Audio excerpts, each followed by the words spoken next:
Olá, começa agora o programa Projetos de Lei. Vamos conhecer propostas que estão em análise aqui no Parlamento Paulista que buscam melhorar a qualidade de vida das pessoas.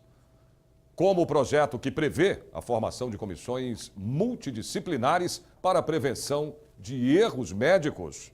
Ou ainda, a proposta que qualifica o profissional de farmácia a aplicar vacinas nas pessoas. Programa Projetos de Lei tem mais. Vamos começar com a proposta de lei do deputado Hélio Nishimoto, do PSDB, que exige a rotulagem de produtos que usam a nanotecnologia. O objetivo é esclarecer as pessoas sobre os benefícios e também os riscos do uso desse material. Mas você sabe o que é nanotecnologia? Nanotecnologia é em laboratórios super especializados como este que a técnica que permite a divisão e até criação de corpos em minúsculas partículas tem transformado o mundo, de chips que carregamos em nossos celulares até pesquisas sobre petróleo. Presente no nosso dia a dia, desconhecida de muita gente. Já ouviu falar, sabe onde usa a nanotecnologia? Já ouvi falar. Eu tive uma aula, eu fiz técnico também em química e eles falavam bastante sobre nanotecnologia. Você sabe o que é nanotecnologia? Não. Nem sabe onde é utilizada? Não. Nem desconfia? Não. É a tecnologia que está nas placas, circuitos integrados, essas coisas. Você sabe onde é utilizado em outros locais também? Eu sei que é utilizado na área bélica. Já ouvi falar assim, é alguma coisa muito pequena, como microchip, alguma coisa assim. Você sabe o que é nanotecnologia? Não sei. Nunca ouviu falar? Eu já ouvi falar, mas eu não sei o que é. É tipo microchip, sei lá. A nanotecnologia também está presente em equipamentos médicos, produtos para limpar materiais tóxicos, desinfetantes. Na verdade, está em quase tudo, diz este professor de Química da Universidade de São Paulo. A nanotecnologia é considerada hoje a fronteira da tecnologia. E não é um absurdo, porque na realidade nós estamos vivenciando hoje a microtecnologia que está agora mudando para o nano. O que é micro? É um milionésimo do metro, é algo pequeno. Mas a nano é um bilionésimo, tem 9 zeros. A nano está em todos os segmentos da atividade humana, todos. Desde a área da saúde, engenharia, construção, plásticos, materiais, química, física, lasers, computadores, tudo. Basicamente a nanotecnologia está em tudo. A nanociência trabalha em uma escala nanométrica, ou seja, 1 bilhão de vezes menor que 1 metro. Nesta imagem ilustrativa, se tem um exemplo de como os cientistas conseguem analisar a doença de Chagas. Os pontos luminosos são as bactérias infectando as células e eles só conseguem enxergá-las graças à nanotecnologia, partículas que emitem luz. A tecnologia que traz benefícios também desperta questões como os problemas de toxicidade e o impacto ambiental causado pelo uso dos nanomateriais. A técnica e a comercialização destes produtos têm consequências nas áreas da saúde, meio ambiente e direito do consumidor, e ainda não é regulamentada. No estado de São Paulo, um projeto de lei do deputado Hélio Nishimoto, do PSDB, baseado em uma proposta federal e no Código de Defesa do Consumidor, pretende exigir a rotulagem de produtos de nanotecnologia e de produtos que fazem uso deste processo. Além de detalhar a informação em produtos que usam a nanotecnologia, sejam importados ou exportados, a legislação trata até dos alimentos e ingredientes produzidos a partir de animais alimentados com ração contendo nanoprodutos. E no caso de cosméticos, alimentos e fármacos, o consumidor deverá ser informado sobre a matéria-prima nanotecnológica utilizada. Vamos conhecer agora o projeto de lei do deputado Gileno Gomes, do PSL, que estabelece a gratuidade na cobrança dos estacionamentos dos hospitais públicos. Pacientes reclamam dos preços salgados e da falta de dinheiro para pagar essa conta. Na frente dos hospitais públicos de São Paulo, não foi nada difícil encontrar pacientes e acompanhantes indignados com os preços dos estacionamentos. R$30 custa. Eu acho muito caro para ficar meia hora. Eu acho que R$10 seria muito justo, né? Acho um absurdo, R$30 você ficar meia hora tratando um paciente num lugar público. Alguns defendem valores mais em conta, para não pesar no bolso daqueles que precisam do atendimento público. É dispendioso, há uma exploração e nós temos aqui esse estacionamento no subsolo, mas é uma exploração, né? Porque o paciente que vem à procura acho que podia haver os estacionamentos, mas um preço mais acessível. O projeto de lei 510 defende a ideia de que os pacientes que procuram pelos hospitais públicos geralmente não têm condições de pagar um plano de saúde. Por isso, gastos com a condução, como gasolina e estacionamento, podem se transformar em um obstáculo a mais para o acesso à saúde. Neste estacionamento do Hospital das Clínicas, um dos maiores da capital, a diária custa R$ 59,00. A permanência por 1 hora, R$ 15,00. Por 2, R$ 20, por 3, R$ 25,00. E por cada hora adicional são cobrados mais R$ 5,00. A coordenadora institucional da Proteste, a Associação Brasileira de Defesa do Consumidor, diz que em casos de emergência deve haver sim um período de tolerância. E adianta que colocar em prática o que prevê o projeto de lei não será nada fácil. Quando você está transportando um doente grave, uma urgência, uma emergência, tem que haver, inclusive, um período em que esse paciente dá entrada com o motorista e possa sair sem pagar nada. E isso já existe. Agora, o que tem que se pensar para consultas, exames, de que forma que poderia ter uma estrutura melhor para esses estacionamentos. Enquanto as mudanças não acontecem, a Eni encontrou para ela uma solução que tem dado certo. Como meu pai é idoso, se for no INCOR, ele pode entrar, eu posso entrar com o carro, ele tem o cartão de idoso. Quando eu venho trazê-lo, eu faço isso. Quando eu venho, por mim, eu venho a pé, venho de metrô, venho a pé, porque para vir de carro e pagar o estacionamento eu acho caro demais. O programa Projeto de Lei faz uma pequena pausa. No próximo bloco, você vai saber um pouco mais sobre a proposta em discussão aqui no Parlamento Paulista, que pretende instituir o Dia Estadual de Prevenção, Controle e Orientação da Osteoporose. Voltamos já.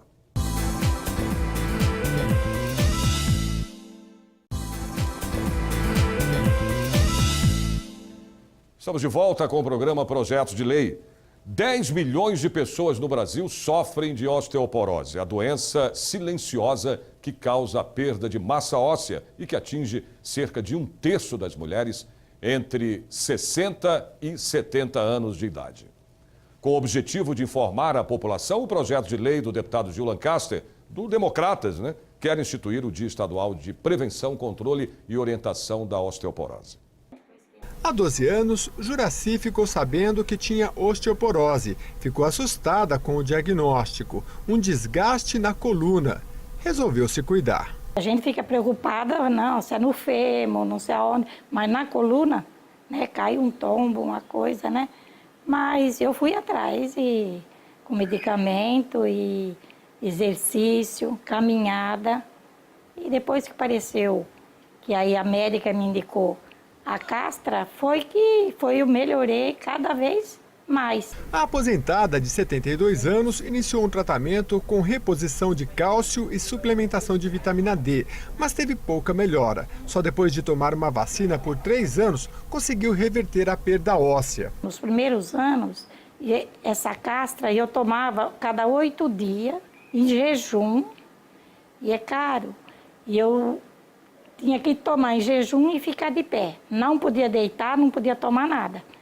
E aí a médica falou para mim, é melhor tomar a castra, não era barato.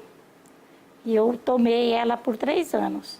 E quando ela falou para mim, é de 3 a 5 anos que você vai tomar. O convênio não cobriu. A osteoporose é a perda acelerada de massa óssea que ocorre durante o envelhecimento. O grande problema da doença são as fraturas, que contribuem para a debilitação do idoso. A fisiatra Pérola Papler diz que o melhor exame para identificar a doença é a densitometria óssea. No caso das mulheres, deve ser feito na menopausa, que em geral é a partir dos 50 anos de idade. O ideal é assim, chegando na época da menopausa, faz o primeiro exame para saber qual é o basal de massa óssea que ela tem. Porque a mulher, quando ela entra na menopausa, ela começa a perder muita massa óssea de forma muito rápida. Isso acontece porque ela perde hormônio, ela deixa de ter o hormônio estrógeno. Então, quando ela deixa de ter esse hormônio, ela deixa de ter o estímulo a formar osso, ela começa a retirar muito mais osso do que o que ela consegue formar. Então, ela começa a ter uma osteoporose muito mais precoce e muito mais acelerada, na verdade. No caso dos homens, o exame pode ser feito mais tarde. O homem, por volta de 60 a 65 anos de idade, começa a ter a perda de massa óssea. Por volta dos 70 anos de idade, recomenda-se que faça uma densitometria para saber como é que ele está. Ou se ele teve alguma fratura antes, então tem que fazer antes também. Se ele tem alguma queixa antes, ou se você faz uma radiografia e vê que ela tem uma diminuição da massa óssea, vale a pena fazer uma densitometria para conhecer exatamente o que está acontecendo. A prevenção à osteoporose é baseada em um tripé: a exposição ao sol, a ingestão de cálcio muito presente no leite e muito exercício físico. A Rose, quando soube do caso da mãe, a Juraci, resolveu procurar um médico. Qual foi o diagnóstico? Então, para a faixa etária, deu que estava um pouco baixa a taxa. E aí eu comecei a investir em exercício físico. Na alimentação mudei um pouco, né? A alimentação, procurei até uma nutricionista para me orientar em relação a isso e bastante exercício físico, né? Então foi isso que... E hoje tomo também remédio, que é a reposição de cálcio, diariamente. Os médicos dizem que quando alguém na família tem, há uma tendência. É uma tendência. E como o meu exame já deu para minha faixa etária um pouco abaixo, então, com certeza, eu estou indo para o mesmo caminho da minha mãe, então resolvi me cuidar mais cedo do que ela começou. Como é que você vê a importância de ter campanhas para esclarecimento da população sobre essa doença? Eu acho fantástico, uma vez que é uma doença que eles dizem que não tem nenhum sintoma. Então você não tem dor, você não tem nada, de repente você está andando, do nada vira o pé e tem uma fratura grave no fêmur, coisa que é inadmissível. Aí quando você vai verificar, averiguar, aí você vê que é por conta da osteoporose. Então, como ela é uma doença que não tem nenhum sintoma, eu acho fantástico uma campanha em prol de prevenção da osteoporose. No Brasil, ocorrem 2.400.000 fraturas por ano decorrentes da osteoporose, causando 200.000 mortes.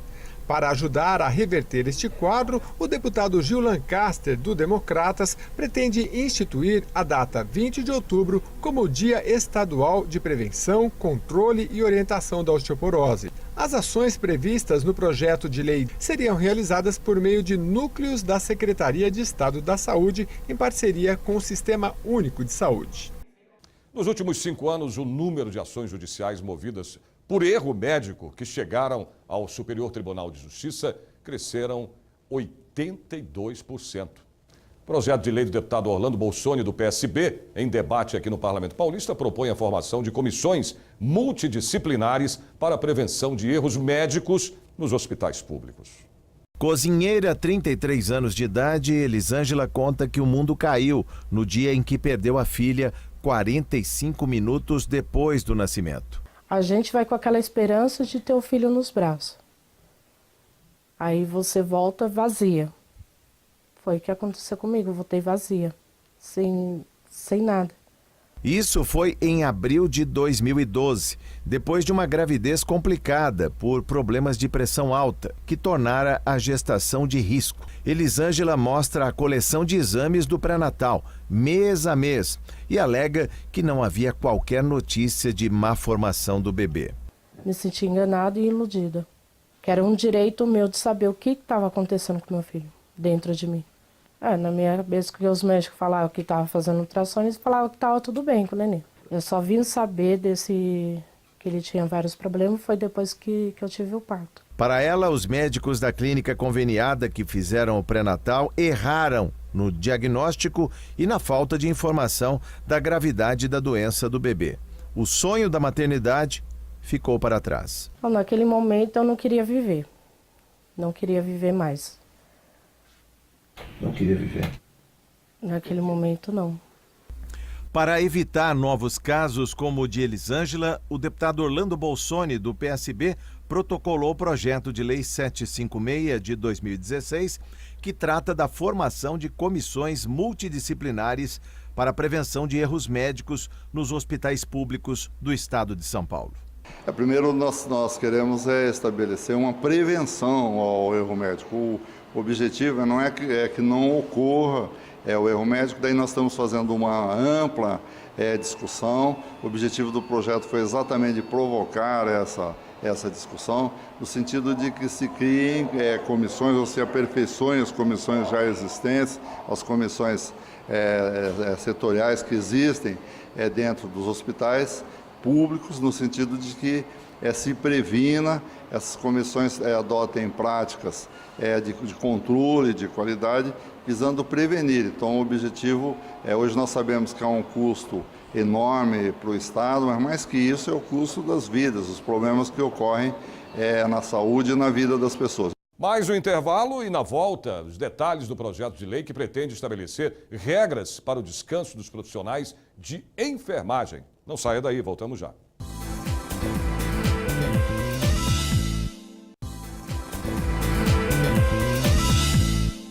Estamos de volta com o programa Projeto de Lei e agora o destaque para a proposta do deputado Carlos Gianazzi, do PSOL, que estabelece regras para o descanso dos profissionais de enfermagem.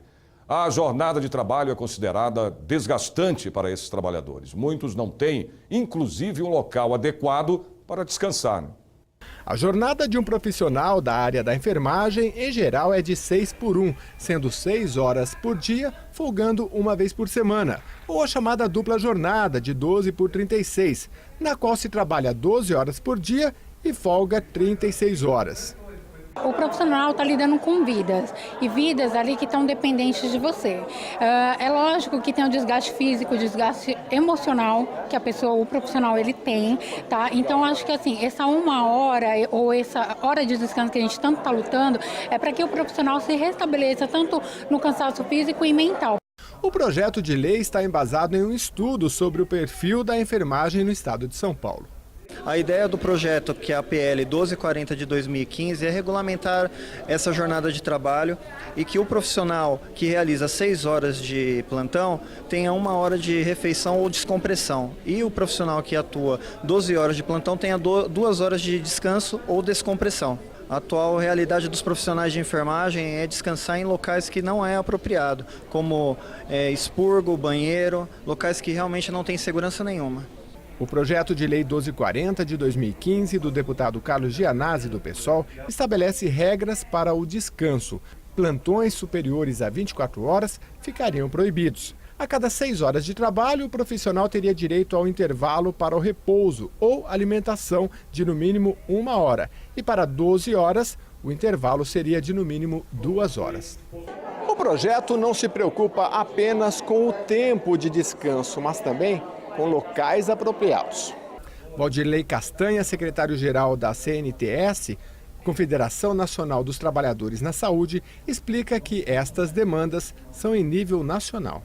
A realidade nacional ela é muito triste para os trabalhadores da saúde. Nós, casualmente, agora, enquanto confederação, estamos num período de negociação com a Confederação Nacional Patronal, justamente para tentar garantir um espaço adequado para o descanso. O projeto de lei ainda prevê medidas protetivas para estes profissionais relacionadas aos riscos biológicos, físicos, químicos e psicossociais. O deputado Carlos Gianazzi lembra que o projeto de sua autoria está pronto para ser votado. Esses profissionais, eles precisam desse suporte, até porque eles trabalham com a saúde de outras pessoas. Então é de uma incoerência muito grande que eles não têm uma atenção para a sua própria saúde, para o descanso, para a sua segurança. Por isso que o projeto foi apresentado e ele tenta dar conta de todas essas demandas. Vamos conhecer agora um projeto de lei que está em análise aqui pelos parlamentares e que autoriza farmacêuticos a aplicarem vacinas na população. A proposta é da deputada Maria Lúcia Amari, do PSDB, e tem o apoio de donos de farmácias e também dos profissionais. Bom, atualmente são 70 mil farmacêuticos em todo o estado de São Paulo. Pelo projeto de lei 27 de 2017, as farmácias ficam autorizadas à prestação de serviços e procedimentos farmacêuticos, como a aplicação de vacinas. A medida aumenta a disponibilidade de cobertura, pois há farmácias em praticamente todos os municípios paulistas. Segundo o CRFSP, Conselho Regional de Farmácia são 15.500 estabelecimentos. O benefício é muito grande do ponto de vista econômico, do ponto de vista de melhoria da qualidade de vida. Então, acho que está na hora da gente realmente colocar esses serviços nas farmácias e colocar as vacinas nas farmácias. A proposta foi bem recebida pela diretoria do CRF em reunião no gabinete da deputada Maria Lúcia Amari, do PSDB, autora da proposta. O presidente do conselho explica os motivos. Numa crise como a recente que nós tivemos aí da gripe H1N1, por exemplo, né, faltaram vacinas. O Estado, quando é pego de surpresa com alguma epidemia, que é normal, pode acontecer, mesmo com melhor planejamento, as farmácias tendo a disponibilidade dos medicamentos, das vacinas, elas vão compensar a dificuldade que você tiver no setor público. Então, é até uma medida de segurança. A deputada conta que vem ouvindo os reclamos do setor desde a primeira reunião da Frente Parlamentar pela desoneração tributária dos medicamentos. Pela nova proposta, já reconhecida nos estados do Rio de Janeiro, Paraná e Santa Catarina, farmacêuticos recobram atribuições profissionais que foram deles tempos atrás, em termos de cuidados da saúde da população. A farmácia, eu sempre costumo dizer, ela tem um papel, claro, é o papel de saúde, mas ela também tem um papel social, porque ela aproxima muito da população e a população confia na farmácia, naquele farmacêutico que está lá, que conhece a família, já conhece, até quando a cidade é muito pequena, ele conhece até o quadro de saúde de algumas pessoas. Então, no momento em que ele disponibiliza mais essa prestação de serviço, vai garantir uma saúde pública que, inclusive, reflete no Estado como um todo. Porque na não aplicação de uma vacina no tempo adequado, provocando a doença, ele vai ocupar um leito hospitalar, ele vai ter um custo maior pelo Estado. Vacina é prevenção. E a vacina é a prevenção. Então, nós estamos num momento do país, quanto mais numa situação de dificuldade econômica, a prevenção é fundamental. Não só prioritariamente para garantir a saúde da população, mas também não permitir que aquela doença possa se agravar e ela vá ter um custo para o Estado muito maior e uma população menos saudável. Nós precisamos humanizar a saúde. A farmácia é uma forma de você humanizar, porque você aproxima a farmácia do seu bairro, da sua cidade, que às vezes é uma cidade muito pequena, às vezes tem uma farmácia só. Né? E nesse caso, ela é um elo importante da população, né? Ela volta a ter a confiança da população, que ali ela vai encontrar alguém qualificado para atendê-la. O programa Projetos de Lei chega ao fim. Até o nosso próximo encontro, eu espero vocês, hein? Tchau.